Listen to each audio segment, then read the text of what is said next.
Hello everybody, welcome to topper academy. आज topper academy आपके लिए फिजिक्स का चैप्टर प्रकाश का प्रवर्तन रिफ्लेक्शन ऑफ लाइट लाया।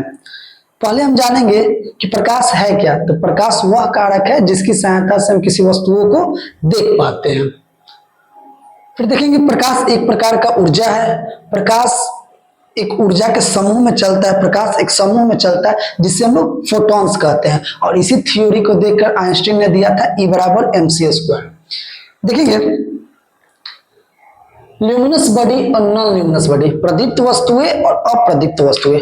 वैसे वस्तुएं जो अपना प्रकाश स्वयं उत्सर्जित करते हैं वे प्रदीप्त अथवा ल्यूमिनस बॉडी कहलाते हैं। जैसे सूर्य अपना प्रकाश खुद उत्सर्जित करता है, जुगनू अपना प्रकाश खुद उत्सर्जित करता है। और नॉन ल्यूमिनस बॉडी में वैसे पदार्थ जो स्वयं अपना प्रकाश उत्सर्जित नहीं कर पाते हैं, जैसे में चंद्रमा।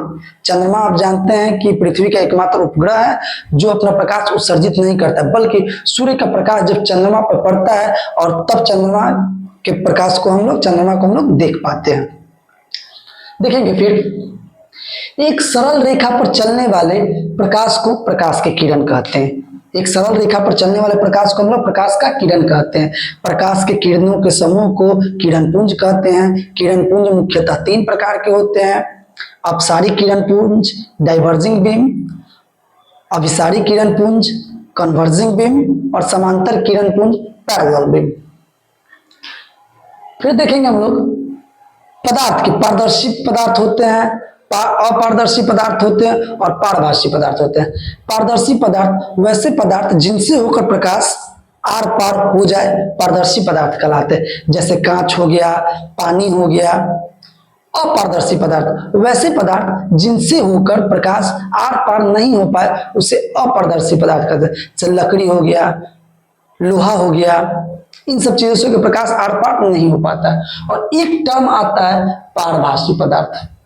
वैसे पदार्थ जिनसे होकर प्रकाश के कुछ अंश आर पार कर जाए, कुछ अंश आर पार नहीं कर पाए प्रकाश के कुछ भाग, उसे कहते हैं पारभासी पदार्थ। जैसे आपका दूध हो गया, कुहा हो गया, घिसा हुआ कांच हो गया, तेल से भींगी हुई कागज हो गया। इन सब चीजों से होकर प्रकाश की किरणें कुछ आर पार कर जाती है, कुछ आर पार नहीं कर पाती है। देखेंगे प्रकाश के किसी वस्तु से टकराकर लौटने की प्रक्रिया प्रकाश के प्रवर्तन कहलाता है। प्रकाश के प्रवर्तन के दो नियम हैं। पहला, आपतित किरण, परावर्तित किरण तथा आपतन बिंदु पर डाला गया अभिलंब तीनों एक ही समतल में होते हैं। दूसरा, आपतन कोण परावर्तन कोण के बराबर होता है। फिर देखेंगे प्रतिबिंब के बारे में। प्रतिबिंब कहते किसे हैं? तो किसी बिंदु स्रोत से आती हुई प्रकाश की किरण दर्पण से परावर्तन के बाद जिस बिंदु पर वास्तविक रूप से मिलती है या मिलती हुई प्रतीत होती है उसे हम लोग प्रतिबिंब कहते हैं। प्रतिबिंब दो प्रकार के होते हैं: वास्तविक प्रतिबिंब रियल इमेज, काल्पनिक प्रतिबिंब वर्चुअल इमेज। किसी बिंदु स्रोत से आती प्रकाश की किरण दर्पण से परावर्तन के बाद जिस बिंदु पर वास्तविक रूप से मिलती है उसे वास्तविक प्रतिबिंब कहते हैं। वास्तविक प्रतिबिंब को पर्दे पे प्राप्त किया जाता है और वास्तविक प्रतिबिंब वस्तु की अपेक्षा उल्टा होता है।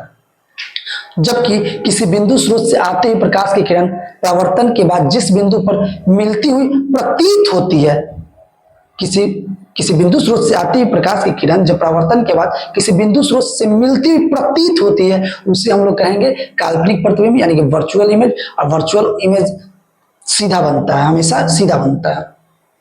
देखेंगे समतल दर्पण के बारे में कि समतल दर्पण में वस्तु दूरी बराबर होता है प्रतिबिंब दूरी। ध्यान रखना, समतल दर्पण में वस्तु दूरी बराबर प्रतिबिंब दूरी। देखेंगे समतल दर्पण में प्रतिबिंब किस प्रकार का निर्माण होता है। समतल दर्पण में प्रतिबिंब हमेशा दर्पण के पीछे बनता है। समतल दर्पण में प्रतिबिंब दर्पण के पीछे बनता है। प्रतिबिंब का आकार वस्तु के आकार के बराबर होता है। प्रतिबिंब पार्श्विक रूप से यानी कि लैटरल इन्वर्जन होता है। पार्श्विक रूप से उल्टा होता है, यानी कि समतल दर्पण में अगर हम दाहिना हाथ उठाएंगे तो उसमें हमको बायां हाथ उठा हुआ दिखेगा। अगर हम बाल को दाहिना साइड से झाड़ रहे हैं उधर बायां साइड से दिखेगा। प्रतिबिंब काल्पनिक बनता है। समतल दर्पण में प्रतिबिंब आभासी बनता है, काल्पनिक बनता है यानी कि सीधा बनता है। प्रतिबिंब दर्पण से उतना ही पीछे बनता है जितना वस्तु उसके पीछे रखी हुई जितना वस्तु दर्पण के आगे रखी हुई होगी उतना ही प्रतिबिंब दर्पण के पीछे बनता है। देखेंगे गोलीय दर्पण, गोलीय दर्पण उस दर्पण को कहते हैं जिसका परावर्तक सतह किसी खोखले गोले का भाग हो। गोलीय दर्पण मुख्यतः दो प्रकार के, अवतल दर्पण कॉनकेव मिरर, उत्तल दर्पण कॉन्वेक्स मिरर। अवतल दर्पण किसे कहेंगे, देखेंगे थोड़ा सा, जिसका बाहरी सतह रजतीत यानी कि रंग दिया जाए वो कहलाता है अवतल दर्पण, और जिसका भीतरी सतह रजतीत किया जाता है उसे कहते हैं उत्तल दर्पण। क्लियर, चलेंगे। बाहरी सतह रजतीत किया रहेगा तो अवतल और भीतरी सतह रजतीत किया रहेगा तो उत्तल। हम लोग जानते हैं कि गोलीय दर्पण में फोकस दूरी और वक्ता त्रिज्या के बीच संबंध यही है कि गोलीय दर्पण की फोकस दूरी वक्ता त्रिज्या की आधी होती है, यानी F बराबर R/2। अवतल दर्पण का उपयोग कहाँ कहाँ होता है, तो अवतल दर्पण का उपयोग हजामती दर्पण के रूप में, अवतल दर्पण का उपयोग टॉर्च, हेडलाइट, गाड़ी की हेडलाइट एवं सर्च लाइट में, अवतल दर्पण का उपयोग रोगियों के नाक, कान, गले इत्यादि की जांच के लिए डॉक्टर अवतल दर्पण का प्रयोग करता है, तथा सोलर फर्नेस यानी कि सौर भट्टियों में भी अवतल दर्पण का प्रयोग होता है। फिर देखेंगे उत्तल दर्पण का प्रयोग साइड मिरर के रूप में होता है। देखेंगे अवतल दर्पण की और उत्तल दर्पण में एक चीज है कि अवतल दर्पण की वक्ता त्रिज्या और फोकस दूरी दोनों नेगेटिव ऋणात्मक होती है, जबकि उत्तल दर्पण की फोकस दूरी और वक्ता त्रिज्या धनात्मक होती है। एक चीज अंतिम है कि प्रतिबिंब की ऊंचाई और वस्तु की ऊंचाई के अनुपात को आवर्धन कहते हैं। प्रतिबिंब की ऊंचाई तथा वस्तु की ऊंचाई के अनुपात को हम मैग्निफिकेशन यानी कि आवर्धन कहते हैं। अगर मैग्निफिकेशन का मान अगर ऋणात्मक आता है तो प्रतिबिंब वास्तविक व उल्टा होगा, यदि मैग्निफिकेशन यानी आवर्धन का मान धनात्मक आता है तो प्रतिबिंब आभासी व सीधा होगा। थोड़ा सा बच गया है सिर्फ प्रतिबिंब निर्माण करना सिखाना, वो हम लोग कभी नेक्स्ट क्लास में कर देंगे। Thank you.